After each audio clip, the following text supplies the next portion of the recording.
In the 1950s, the world lived under a shadow few people truly understood. It was not only the existence of nuclear weapons that terrified military planners, it was something even more unsettling: the terrifying speed at which civilization could end. During the Cold War, military strategists calculated that if a nuclear attack ever began, the first missiles could reach their targets in less than 30 minutes.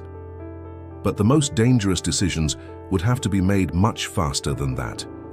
Political leaders would not have hours to respond.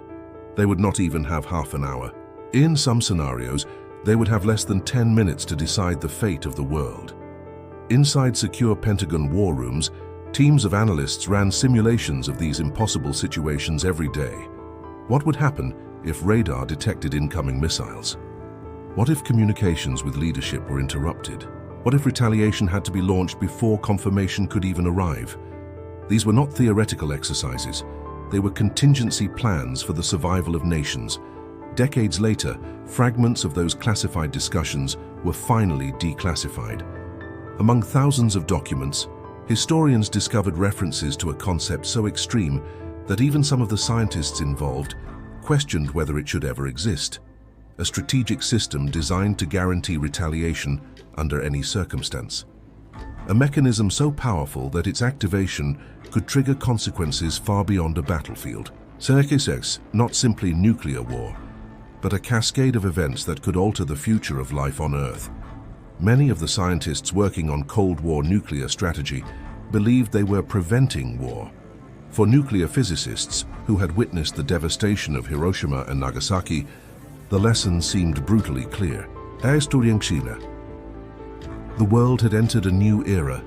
Wars between major powers could no longer be fought in the traditional sense. Any conflict between nuclear nations could escalate into catastrophe. This idea became the foundation of Cold War deterrence. If the consequences of war became unimaginable, then no rational government would risk starting one. The logic was harsh but simple. Peace could be maintained through overwhelming destructive power. Many scientists accepted this reasoning. Some even believed their work might ultimately save millions of lives. But as research expanded into more complex strategic systems, the line between deterrence and danger began to blur. Inside military planning circles, the concept of deterrence followed a strict principle: certainty. Retaliation had to be guaranteed, not possible, not probable. Guaranteed. Because if an enemy believed retaliation could somehow be avoided, deterrence would collapse. Military strategists therefore designed systems that would ensure a response even under the most extreme circumstances. Retaliation simulations considered scenarios in which entire command structures might be destroyed, communication networks disabled, leadership incapacitated.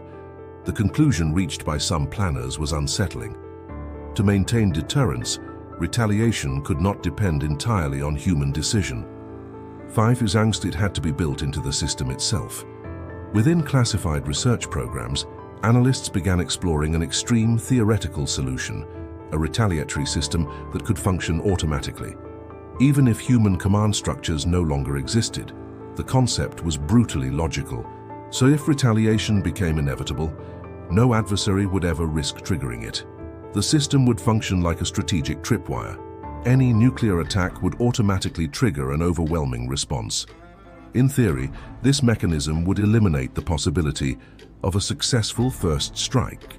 And if no first strike could succeed, then nuclear war might never begin at all. But theory and reality rarely follow the same path.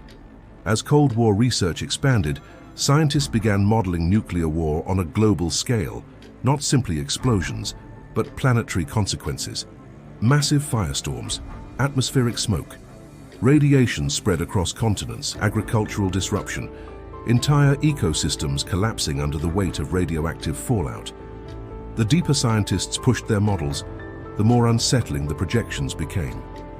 Nuclear war was not merely a military exchange. It was a global environmental event, one that could reshape the entire planet.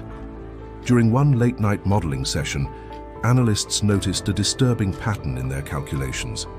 Some nuclear scenarios did not simply produce destruction. They amplified it. Large-scale detonations could trigger cascading environmental effects, atmospheric cooling, widespread crop failure, global ecological instability. These projections hinted at something far worse than military defeat. They hinted at planetary collapse. For the first time, some scientists began questioning whether the deterrence systems they were designing might themselves become the greatest threat.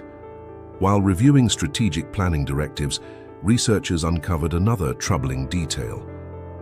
Buried deep inside classified documentation was a clause rarely discussed outside military leadership. The retaliatory system was not intended solely for deterrence. Under extreme circumstances, it could also support a preemptive strike. In other words, the same mechanism designed to prevent nuclear war could theoretically be used to begin one. For some scientists, this discovery changed everything. The implications of this realization were impossible to ignore. Many of the researchers involved were not soldiers. They were scientists, mathematicians, engineers, people who had devoted their careers to understanding the physical laws of the universe. Now those same laws were being applied to machines capable of destroying civilization. Some began quietly raising concerns. Others simply continued their work, convinced that abandoning deterrence might be even more dangerous. Inside laboratories and classified facilities, a silent moral tension began to grow.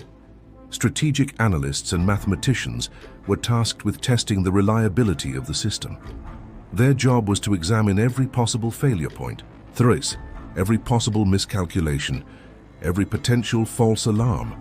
Cold War history had already shown how fragile early warning systems could be.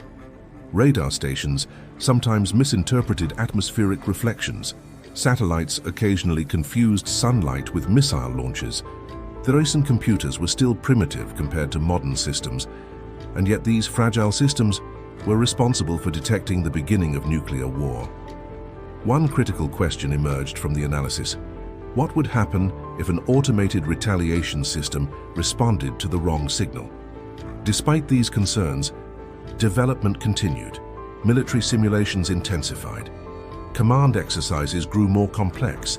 War games tested increasingly extreme scenarios. Each simulation reinforced the same unsettling reality. If the system ever activated, events would unfold at terrifying speed. Missiles would launch, retaliation would follow, and once the chain reaction began, stopping it might be impossible. In one early simulation, analysts observed a sequence of automated responses that nearly activated the entire retaliatory protocol. The exercise ended safely, but the scenario revealed just how narrow the margin for error could be. Deep inside secure facilities, engineers assembled the system's command architecture, early computers, communication networks, emergency override systems. Everything was designed for speed. In nuclear strategy, hesitation could mean defeat, but speed also meant vulnerability. The faster a system reacts, the harder it becomes to control, and the harder it becomes to stop. Eventually, the disagreement between scientists and military planners became unavoidable. Some strategists argued that absolute deterrence guaranteed peace. Others warned that systems designed to guarantee retaliation might one day remove human judgment entirely. Both sides believed they were protecting civilization, but they were defending very different visions of security, one based on overwhelming force, the other on restraint and caution. As development progressed, final system integration approached. Testing phases intensified. Command protocols were reviewed repeatedly. Engineers examined every component again and again. Everyone involved understood one thing: if the system ever activated in the real world, there might be no opportunity to reverse it. Before full deployment could occur, internal concerns forced a reassessment. Further studies were ordered. Critical components were suspended. Some of the most extreme retaliatory concepts were quietly abandoned. The public never knew how close these ideas came to operational reality. Most of the documents remained classified for decades. Years later, when portions of these discussions were finally declassified, historians began piecing together the story. Strategic studies, environmental projections, internal debates between scientists and military planners. Together, they revealed a chilling truth. During the Cold War, humanity came closer than most people realized to designing systems capable of ending civilization itself. Not out of cruelty, not out of madness, but out of fear. Fear that deterrence might fail. Fear that an enemy might strike first. And fear drove some of the most dangerous ideas ever seriously considered. The greatest danger was never simply the bomb.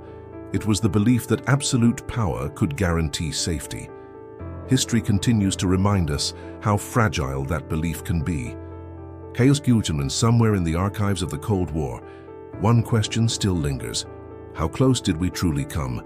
And how many plans like this remain hidden inside the vault of history?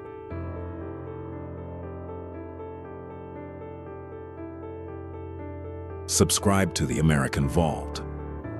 Turn on the notifications, because in a world of shadows, the only thing more dangerous than the truth is not knowing it at all. See you in the next file.